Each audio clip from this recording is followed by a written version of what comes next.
fillimi i luftës së tretë do të ishte nëse caku Izraeli do të ishte Turqia. Po me Turqinë, me gjitha gjasat, zotëri Trump ka një miqësi shumë të afërt dhe mund të rregulloj problemet që Turqia mund të ketë me Izraelin. Dhe nuk shoh rrezik që Turqia të jetë e përfshime në një luftë të tillë. Përkundrazi, Turqia do të jetë shumë e mirë kuptueshme aty. Domethënë, mori Sirin, edhe tani është në rregull. Po, tani për sa e përket atje zhvillimeve në Gaza ka më shumë kohë që Turqia ka mujt me ndërhy përballë gjenocidit, do të thotë s'ka bëu asnjë gjë, edhe në këtë rast me Iranin nuk besoj që do të bëjë ndonjë gjë, edhe do të jetë do të thotë pikpyetja do të jetë se çka do të lyp Izraeli nga Turqia atje në Siri.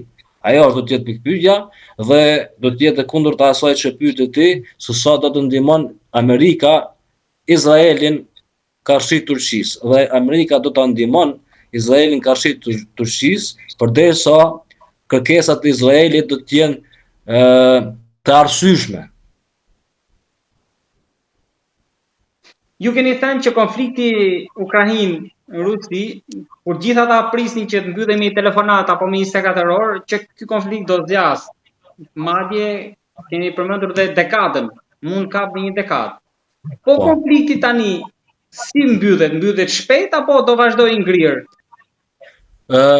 Ke fjalën në Ukrainë? Jo, Iran Izrael. Mbyllet shpejt, do kemi mund sepse Izraeli tha do ta sulmoj për gati 2 javë. Tani do mbyllet këto 2 javë. Do na kap shtatori, vjeshta, viti apo si do mbyllet? Jo, tani nuk mund të jap datë eksakte unë për mbylljen e kësaj lufte, por unë do të them se me intervenimin e Izraelit që vrau gjithë generalet aty dhe disa kapacitete ushtarake, nuk ka ndonjë efekt në terren. S'ka ndonjë efekt.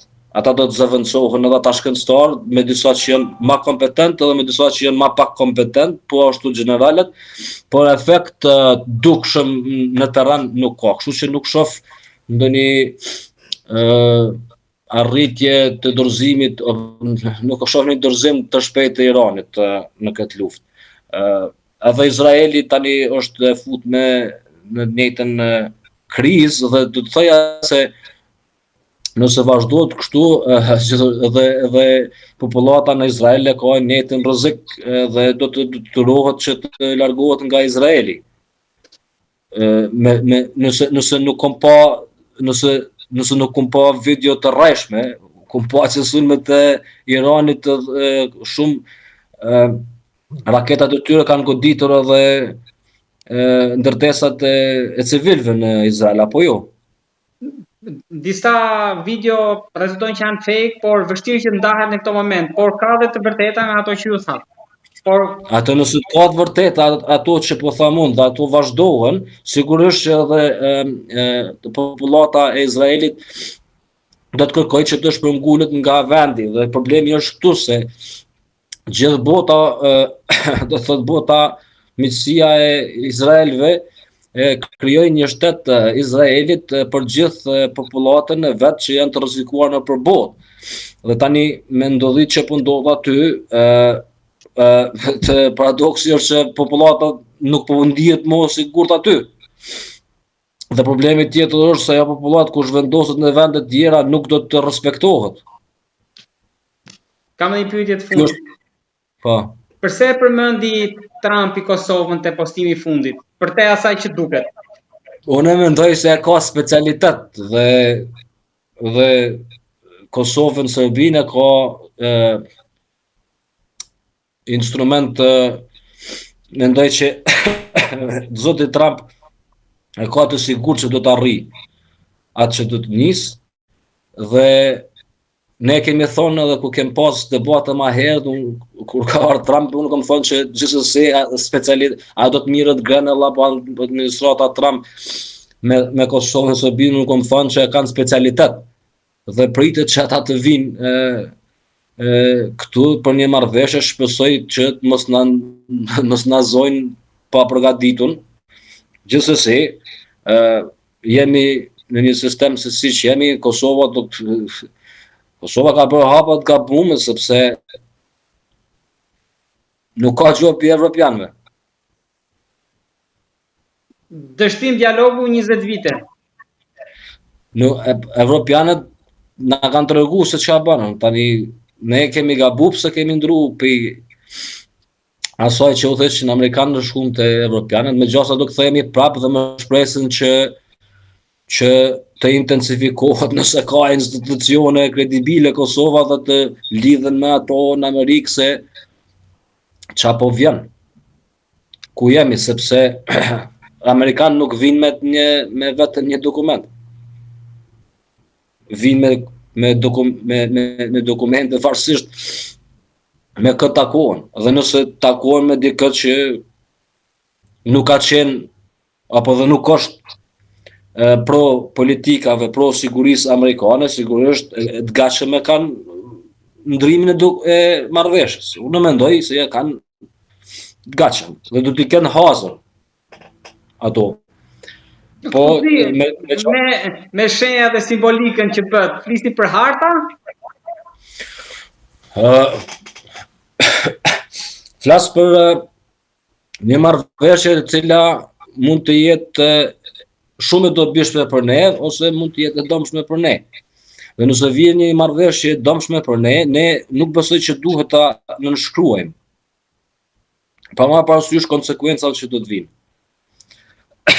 Konsekwencat mund të vinë, por ne nuk duhet ta pranojmë një marrëveshje të tillë. Nëse është në dëm të shtetit të Republikës së Kosovës. Konsekwencat duhet t'i përballojmë dhe nuk duhet ta nënshkruajmë. Po megjithatë gjasat unë besoj se ata që frigohen për të marrë leadershipin duhet kanë arsye pse frigohen. Po këta që s'duhet frigohen nuk e kuptoj pse frigohen. Fjalia e fundit ishte mjaft e qartë për atë që po ndodh me seancat që pritet që të vazhdojnë ndoshta për të kapur edhe 40-ën dhe 50-ën. Po tani ne jemi përgjigj asaj pyetje zoti Ballaj kujtohet, ne kam thonë para se marrë dhe kjo do të kemi tavolinë trembullak kur njëra palë për tjetrën do të jetë mvarë me plotësisht dhe aty jemi fatkeqësisht jemi aty dhe mungon kultura shtetërore. Zoti Gaxheri, faleminderit shumë për bisedën dhe që e bët më të kuptueshme dhe shpjeguat qartësisht dhe për publikun tonë për atë që po ndodh, jo vetëm në Ballkanin, Kosovë, por edhe lindjen e mesme që duket larg, por ndikimet ndoshta do të fillojnë të ndihen së shpejti duke filluar më së paku nga çmimet. Të falenderoj shumë. Shpresoj si u përgjigja pyetjes suaj, faleminderit për mundësinë, i përshëndes gjithë patriotët në Shqipëri dhe njëherë kërkoj nga institucionet e Shqipërisë të intensifikojnë marrëdhëniet në aspektin e sigurisë me shtetin e Kosovës dhe njëkohësisht të kalojmë në fazën e politikës ekonomike liberale, e cila në sistemin internacional përfundoset, por mes neve shqiptarëve nuk ka si që jetë dëmshme, por do të ishte shumë profitabile. Dhe gjitha kapacitetet dhe mundësit dhe gjitha janë në favor që ta zhvillojmë do të thotë një politik të tipit ekonomik liberal i cili ka treguar historikisht që vjen prosperitet dhe ajo besoj që neve na konvenon shumë. Besoj që do të kalojmë te hapi i ekonomisë dhe bashkimi kombëtar do ndodh ashtu si kemi fol ne, jo me heqjen e neneve, por në ato që ne kemi biseduar. Dukuruar që institucionet të dëgjojnë, unë të falenderoj shumë dhe një herë për bisedën. Faleminderit për mundësinë, çdo të mirë.